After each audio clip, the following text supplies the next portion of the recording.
Ladies and gentlemen. Non, pas en anglais. On est sur une radio française, donc en français s'il te plaît. Oui, bon, ok, j'en fais peut-être un peu trop là. Allez, on reprend. Loop, la web radio dédiée au parc d'attractions présenté par la crème de la crème. C'est maintenant, ici même, et tout de suite, et c'est Loop.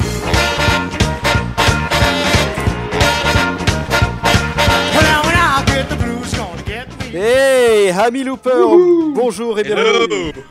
Bienvenue sur votre nouveau rendez-vous radio traitant de l'actualité officielle et officieuse des parcs de loisirs, j'ai nommé Loop. Alors que vous soyez professionnel, fan de parcs ou pas d'ailleurs, et que vous souhaitez tout simplement découvrir le monde merveilleux des parcs de loisirs, eh bien ne cherchez plus, vous êtes à la bonne adresse. Pour ce premier épisode, ou du moins non, cet épisode 0, nous allons vous présenter le concept de Loop, ce qui nous a poussé à créer ce nouveau média. Et oui, j'ai bien dit on, puisque je ne suis pas tout seul dans cette aventure. Je vous demande d'accueillir l'équipe du jour. Salut l'équipe! Hello! Hey. Alors aujourd'hui nous aurons Monsieur Gaël, le Donald Trump de Loop. We will make America great again. Excellent, j'adore, c'est parti. C'est génial. Nous avons également Romain avec nous, qui est le seul Romain qui travaille en Gaule. Hey! Je vous ai déjà dit que le port est au bord de la mer. C'est génial ce que tu as trouvé. C'est génial. Nous avons également avec nous Lilian, qui est notre architecte, notre constructeur Planet Coaster, celui qui connaît chaque recoin des parcs d'attractions. Pas de pierre, pas de construction, pas de construction, pas de palais, pas de palais, pas de palais. Pas mal. Salut tout le monde. Et nous avons également avec nous Vincent, le Cyril Lignac des fast-food des parcs. Il faut des fruits. Ah oui, des fruits. Il faut mettre un peu de fruits. Hop là, les fruits, des côtes de porc, des porcs. Et puis des chips. Il est dégueulasse. Bonjour tout le monde. Franchement, j'imagine pas l'image que je donne. Ah bah non, Et nous avons également Monsieur Kevin qui est avec nous. Kevin qui sera le commissaire d'Eric des roller coasters. Il est toujours bien coiffé, ce Derrick. Pour bien coiffer.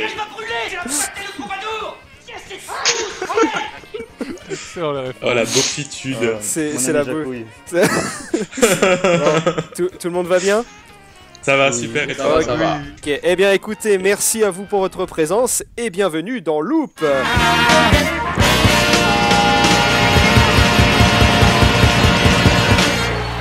Oh là là, quelle transition parfaite. Là c'était parfait. Ah là, franchement, c'est parfait. C'était beau, hein. Du coup, Valentin, on ne te présente plus, j'ai envie de te dire. Ah bah non. Qui es-tu? Moi je suis Valentin, je suis Valentin. Ouais.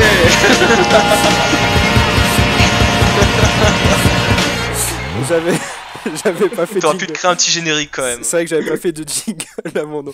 Bon, eh bien merci à vous. Avant de commencer notre émission, il me doit de vous informer que nous sommes une bande d'amis indépendants, que nous ne sommes pas rattachés à aucun parc, c'est important de le dire, malgré que nous travaillons dans ce domaine et que nous aurons un avis le plus objectif possible. Bien, mise au point étant faite, nous allons pouvoir débuter notre mission.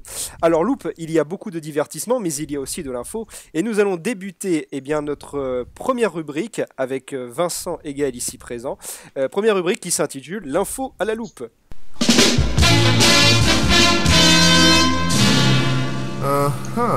Élémentaire, mon cher Watson. Voici une information qu'il faut regarder de plus près. Maintenant, l'info à la loupe. Gaël, Vincent, l'actualité, c'est à vous.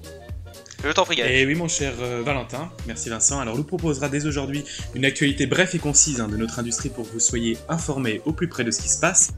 Nos informations sont sourcées et vérifiées et nous l'espérons qu'elles vous apporteront pleinement satisfaction. Alors, on commence tout de suite par un tour en France et en Europe. Comment éviter de ne pas parler du Covid-19 en ces périodes troubles, évidemment. Un virus qui déstabilise profondément le tourisme, on le sait déjà. Le mot d'ordre sera la prudence et la sobriété dès la réouverture, avec une tendance, selon certains cabinets de conseil, à une consommation locale pour aider nos structures de loisirs déjà en grande difficulté. Malheureusement, il semblerait que dans une première phase de réouverture, un spectacle rencontre avec les personnages ne soit pas au programme de notre parc de loisirs, afin d'éviter les regroupements de foule et de garder une distance sociale. Au IAPA, l'association internationale des parcs de loisirs notamment, nous indique qu'il recommande une ouverture des parcs avec certaines restrictions, limites de capacité. ou des nouvelles procédures en accueil sur les attractions. Le SNELAC, le syndicat national français des parcs de loisirs, et la IAPA propose déjà des approches pour assurer ces reprises d'activité, donc que je vous invite d'ailleurs à consulter sur leur site internet respectif. Affaire à suivre donc. Le PAL, Bagatelle, Nigloland, Frais-Pertuis et tant d'autres, je ne les citerai pas tous, ces parcs français qui espèrent ouvrir rapidement. Alors avec la dernière élocution d'Emmanuel Macron, on est un peu dans le flou, les parcs pourraient planifier une réouverture pour le mois de juillet. Dernière nouvelle en Belgique notamment, les parcs pourraient rouvrir au début du mois de juin, donc aujourd'hui voilà, on est dans cette indécision, on attend la suite des gouvernements, reste à déterminer voilà, les conditions d'accueil du public, mais surtout de savoir si par regroupement de personnes, l'État inclut les sites touristiques. Finance maintenant. Oui, vas-y. Je ne sais pas si vous avez suivi l'actualité, mais sur Theme Park Review, il y a une publication où ils nous montrent des photos de Disneyland Shanghai avec la distance à respecter d'1 mètre, donc il y aura une case condamnée, ainsi de suite, et sur des photos de coaster aussi. Comme quoi une place est condamnée et les rangées sont en quinconce pour éviter pour avoir le mètre de distance. Bien sûr. Exactement. C'est des idées qui sont de toute façon partagées par ces organisations, comme je disais juste avant, et c'est très intéressant. Ça fonctionne déjà en Chine. Je pense qu'on arrivera à ce stade-là aussi en Europe. Maintenant, c'est une affaire à suivre, évidemment. Au niveau de la finance, donc maintenant, nous espérons obtenir plus d'informations dans les semaines à venir, mais avec la saison estivale à l'approche, les parcs espèrent sauver les meubles pour 2020, en espérant que nous n'arriverons pas dans un cas d'une année blanche. Certaines nouveautés ont d'ailleurs déjà été repoussées pour les saisons prochaines, comme à Bagatelle, ou la nouveauté familiale, les Woodies, un sidecar de Technical Park, un constructeur italien qui a été déjà reporté pour 2021 en raison de la fermeture de certaines usines italiennes, et puis également à Poulton Park en Angleterre, la nouvelle zone Tornado Spring qui devait rouvrir cette année est repoussée à 2021. Et enfin, pour terminer, social, information positive quand même pour terminer cette actualité pas tout le temps facile en ce moment. Europa Park, Disneyland Paris, Parc Astérix, Puy du Fou, Futuroscope, Nigloland, la mer de sable et tant d'autres s'engagent à travers des dons de masques, de nourriture, de gants et de surblouses. Conséquence et belle initiative solidaire envers ceux qui se battent sur le front. Merci à vous. Alors Vincent, donc il y a quand même quelques avantages à la fermeture des parcs puisque les parcs vont pouvoir avancer sur leurs travaux. Oui, par exemple, quelques exemples. Disneyland Hong Kong, un nouveau château, les travaux ont commencé en 2018 et devraient se terminer cette année. Celui-ci a été construit sur la base du premier château Disney, construit par Walt Disney lui-même, dans le parc d'Anaheim, en Disneyland, Californie. Apparemment, le parc chinois n'est pas très enchanté par son château, notamment depuis l'arrivée du somptueux Enchanting Storybook Castle de Shanghai Disneyland, son concurrent chinois lui aussi. C'est donc tout naturellement que le parc a décidé de changer son château, qui sera inspiré d'une dizaine de princesses. Ok. À Frais-Pertuis City, 3 nouvelles attractions de type familial, un carrousel de type pirate de chez Holmes, 2 nouvelles attractions de Zamparla pour la famille. Parc Astérix, l'ouverture de son 3e hôtel de 150 chambres sur le thème de Lutèce avec le fleuve de la Seine qui traverse l'hôtel. À Energylandia en Pologne avec sa nouvelle zone Aqualantis avec un launch coaster de Vekoma, un coaster propulsé, un Family Boomerang. Donc qu'est-ce qu'un Family Boomerang? La particularité de ce coaster là, c'est que comparé aux autres, le parcours est ouvert. Donc le train est tracté en marche arrière, il monte, et lâché et repart en avant en prenant toute sa vitesse. Fait son parcours. Dès qu'il perd toute sa vitesse, il repart en arrière sur le même parcours jusqu'à revenir en gare. Un disco coaster, comme Disco Bellix au parc d'attractions et plein d'autres attractions qui complétera la zone signée Joravision, qui est une société spécialisée dans la création de thématisation de land ou d'attractions. Du coup Vincent, du côté du parc allemand, Tripsdrill. Alors à Tripsdrill, le parc qui est le plus vieux d'Allemagne, annonce 2 nouveaux coasters. Un Family Boomerang comme Energylandia avec un magnifique design des trains avec beaucoup d'humour et un Suspending Thrill Coaster. Un STC, c'est la nouvelle génération de coasters suspendus à sensation forte de Vekoma, qui est une société de construction néerlandaise. Ok, très bien. Et dernier parc, il me semble que c'est Phantasialand. Donc, Phantasialand, comment ne pas parler de sa nouvelle zone Rockburg sur le style steampunk, avec un nouvel hôtel avec des chambres dans des capsules de survie, type Fallout. Et un nouveau coaster inédit, un Flying Launch Coaster, donc un coaster propulsé où vous êtes allongé du constructeur Vekoma, qui sera une exclusivité mondiale. Et du coup Vincent, t'avais une autre information sur Frais-Pertuis City, pardon. Pas que, aussi à Tripsdrill et Phantasialand qui ont déjà commencé les tests à vide de leurs nouveautés. Ok, très bien. Eh ben écoutez, merci messieurs pour cette rubrique condensée mais ô combien complète. Passons maintenant à la seconde rubrique, le dose de la semaine.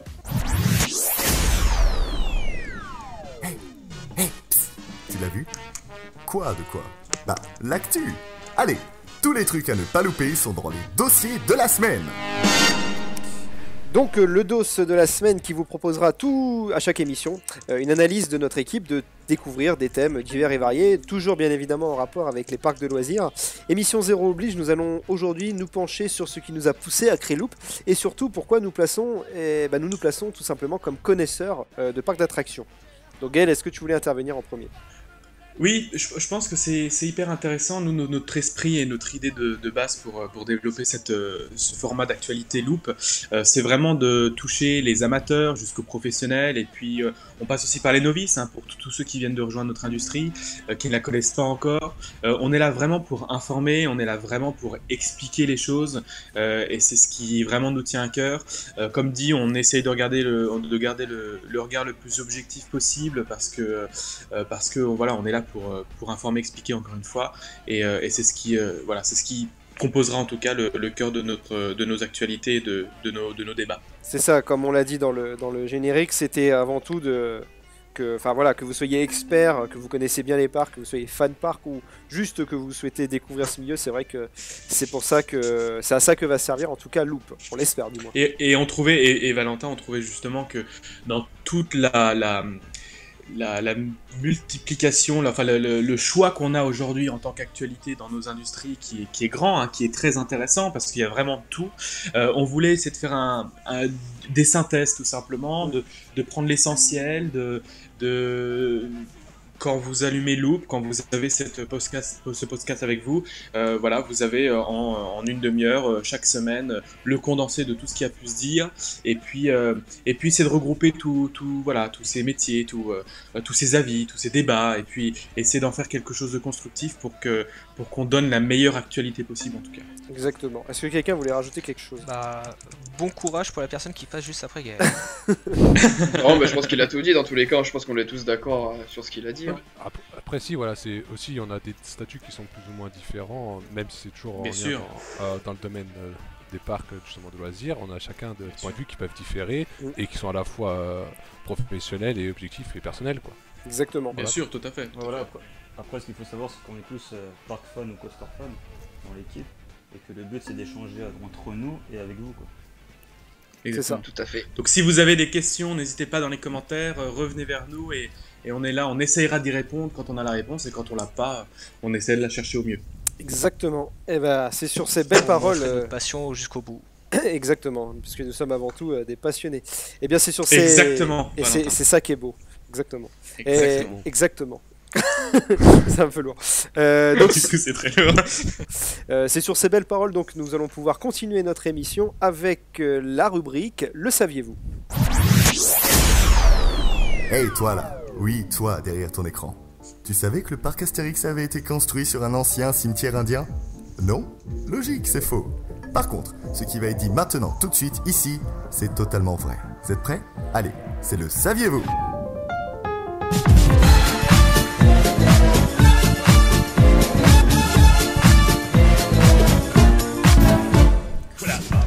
Oh, j'adore jingle. J'adore cette jingle. Alors, incroyable. On tient à remercier également, on l'a pas encore fait, Morgane, que vous connaissez sûrement si vous si vous suivez un petit peu d'actualité du parc Astérix. Morgane qui est un animateur au sein du parc et qui nous a fait donc tous les jingles que vous allez entendre dans l'émission. Donc on va afficher toutes ces pages Instagram. Ces pages Instagram tout simplement sur la description YouTube, comme ça vous pourrez les suivre. Je pense qu'on peut l'applaudir quand même ici. On peut l'applaudir. C'est vrai. Merci Morgane. Voilà, merci Morgane. Morgane qu'on retrouvera très prochainement et j'en suis sûr dans une émission de Loop. Il sera un invité exceptionnel, pour qu'on puisse débattre. Chance, oui. Il y a forte chance, exactement. Donc Lilian, c'est toi qui vas nous présenter la rubrique Le saviez-vous, et tu vas nous apprendre des choses aujourd'hui sur les parcs d'attractions. Tout à fait mon cher Valentin. Alors du coup, pour cette première émission, je pensais que ça pouvait être marrant de parler des premières choses dans le monde des parcs d'attractions. Alors pour aujourd'hui, on va poser qu'une seule question pour pas que l'émission soit trop longue. Ouais. Du coup, le nom de l'émission c'est Loop. Et c'est pour ça que j'ai pensé à cette question. Selon vous, quand est apparu le premier looping ? Premier looping. Très bonne question. C'est pareil, les montagnes russes, ça date. 1860 sur Paris. Les années comme ça. 1800. Ouais, moi je sais que c'est à Paris. Alors la date, alors pour être honnête, je l'ai vu il y a pas longtemps, mais je me rappelle plus. Je dirais. Si, il est. 1800. C'est vrai que dans nos recherches, pareil, on a Allez, dû croiser ça. Moi je dis 1900. Moi je dirais pas si tôt quand même. Hein. Ah si, je crois que si, c'est tôt. J'ai du mal à imaginer. Même il y a eu des accidents, je crois. Ah oui, c'est imaginer aussi que c'est les premiers loopings, hein. C'est pas des loopings comme on en a aujourd'hui. Non, bien sûr. C'est peut-être les premiers Tivoli aussi, c'est possible. Oui, allez, on va dire. Ouais, 1910, ça dépend. 1860, 1880, je sais pas. Et c'était à Paris. Ouais, il me semble que c'est à Paris, ouais. C'est à Paris. On voulait la réponse? Bah oui, c'est oui. Bah oui. Bah non, allez, en tout cas. Pardon.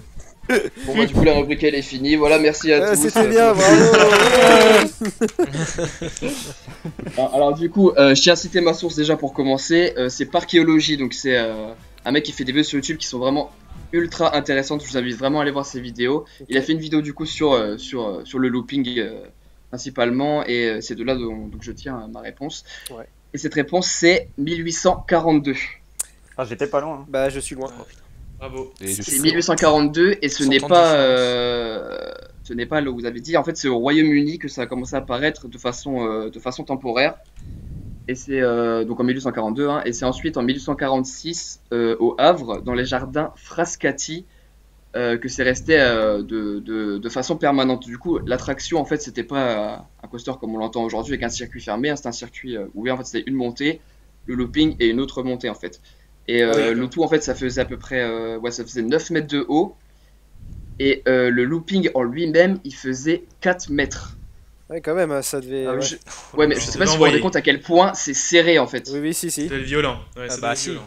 Ouais, c'était limite, c'était sur une planche à roulettes. Ouais. La taille. C'est ça, t'es sur un toboggan avec une planche à roulettes, ouais, ça va être... Aujourd'hui les loopings, bon je saurais pas dire à peu près quelle taille ils font, mais certainement pas 4 mètres quoi.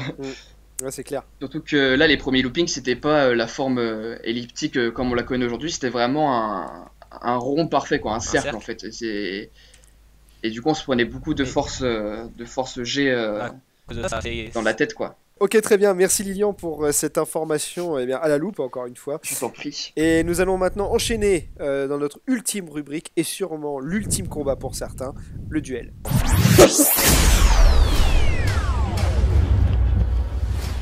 Mesdames et messieurs, ici, sur le grand ring de Loop, un match incroyable. Ce n'est pas l'octogone, loin de là. Mais maintenant, ici, c'est le débat.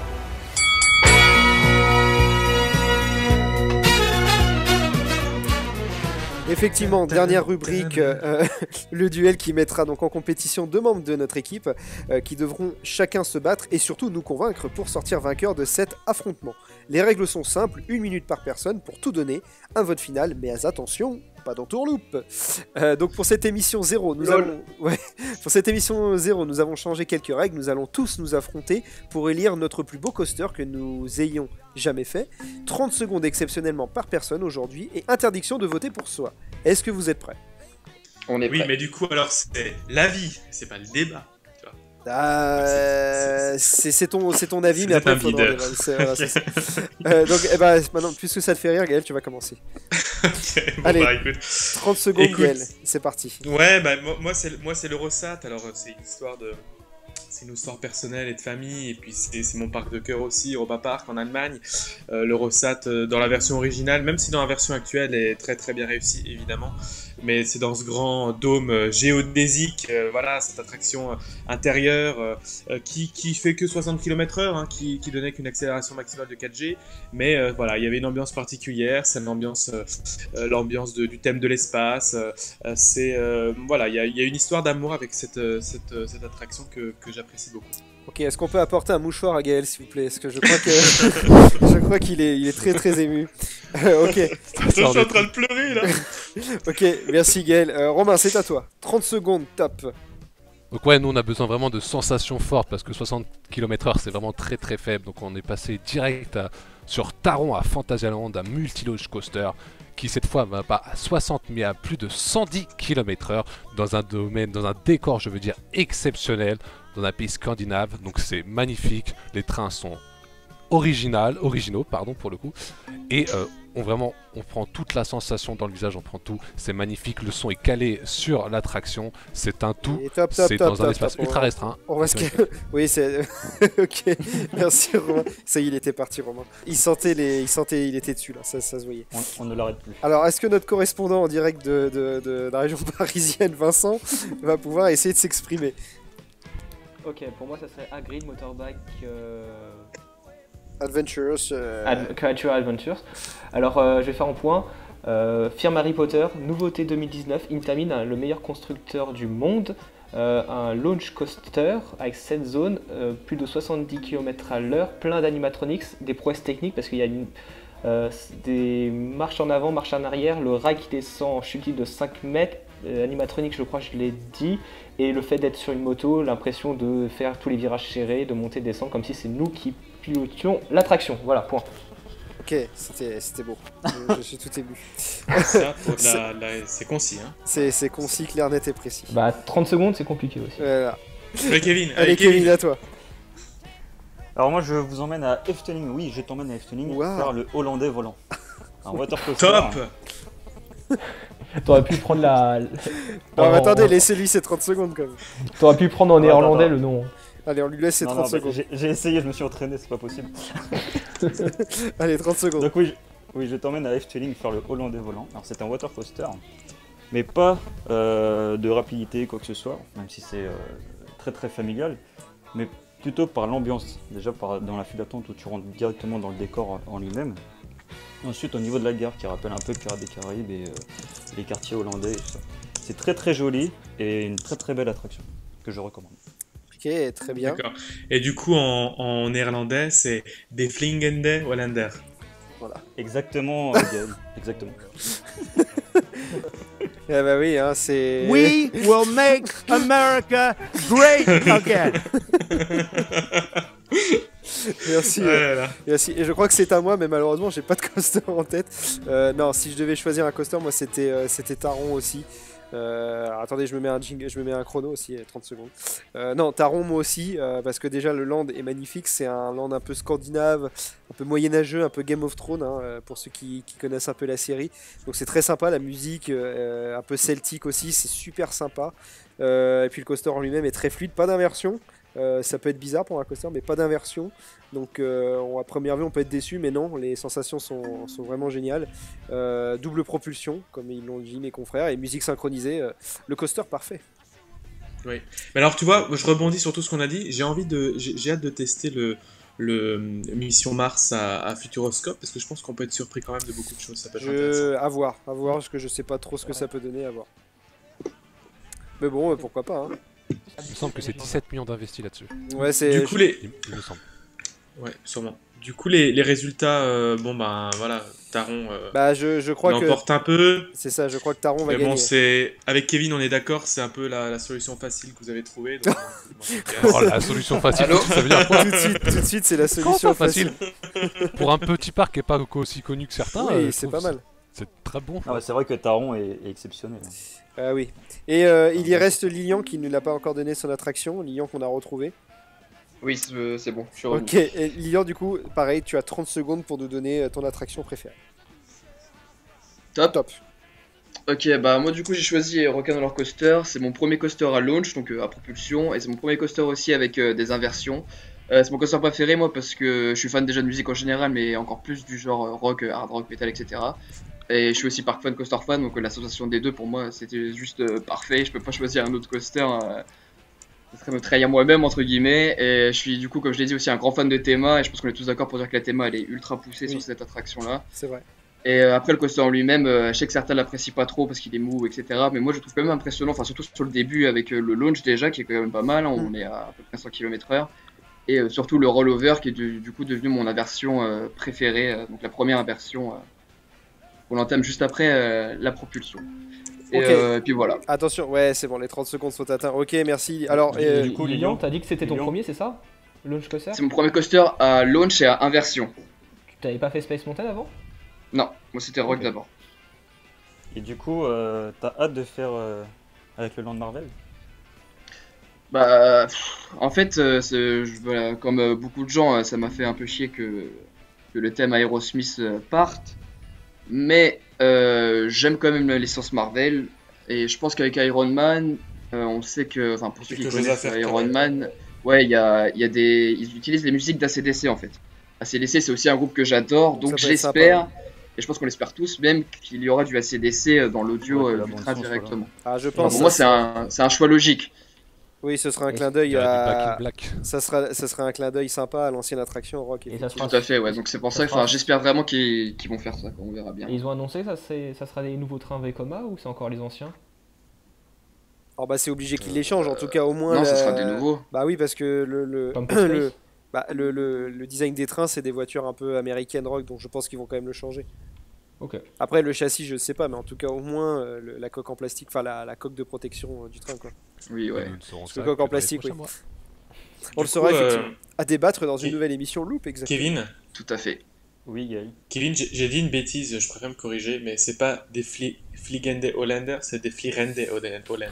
Oh t'inquiète, on n'a pas vu la différence, Gaël. America great again. Merci Gaël. J'hésitais à te reprendre justement, Gaël. C'est pour ça que je voulais me corriger avant que tu me reprennes. Kevin, est-ce que tu peux nous le prononcer s'il te plaît? Allez. Je vous dis tout de suite à la semaine prochaine pour une nouvelle. Ok, très bien. Eh ben écoutez, effectivement, alors on va quand même voter, mais je pense quand même que malheureusement, comme on est trois à avoir voté pour une seule et même attraction, elle risque de monter. Alors, non, Kevin, il a changé. Alors Gaël, tu votes pour quoi? Oui, vous êtes deux. Bon, je peux pas voter pour moi, je vais voter pour Lilian, parce que j'ai toujours aimé Rock'n'Roller. Ouais. Ok, ouais. Romain? Merci. Ah, je sais pas, moi je vote pour Valentin, je pense. Pour Taron. Ok. Vincent? Moi je vote pour Kevin, j'avais bien aimé. Ok, pour le Hollandais volant. Lilian? Bah, moi je vais être objectif et je vais voter pour Taron aussi. Taron, ouais. Kevin? Bah, pour Taron aussi. Ouais, bon, bah, allez. Il y a Rossat aussi, hein. Oui, c'est vrai, mais on l'aime pas, Rossat. Non, et moi je vais voter. Bah, moi je vais voter pour Rock parce que Taron a gagné, mais c'est vrai que Rock c'était une attraction que j'aimais bien, donc je vais voter pour Rock. Ah, ça me fait plaisir. Mais c'est quand même Taron qui l'emporte pour ce premier débat. Donc notre débat est maintenant terminé, tout comme notre émission d'ailleurs. Merci à vous l'équipe pour votre participation et merci à vous chers auditeurs, chers amis loopers. Merci également à nos partenaires Coaster Actu, Androland et Parc Astérix Fan. N'hésitez pas également à nous rejoindre sur les réseaux sociaux, Instagram, Facebook et YouTube. Et bien l'équipe, je vous dis à bientôt. À bientôt. Salut Valentin, merci. Salut tout le monde et à très bientôt pour une nouvelle émission. En attendant, restez passionnés. Bisous. Et voilà, Loop, c'est terminé pour aujourd'hui. On vous donne donc rendez-vous pour la prochaine émission. En attendant, n'hésitez pas à venir nous suivre sur Facebook, Insta, Twitter, YouTube, Copain d'Avant, Tinder et MSN. Comment ça existe plus MSN? On met un j'aime, on s'abonne et on partage. Et surtout, oui, surtout mesdames et messieurs, on ne loupe pas la prochaine émission. Allez, à la revoyure!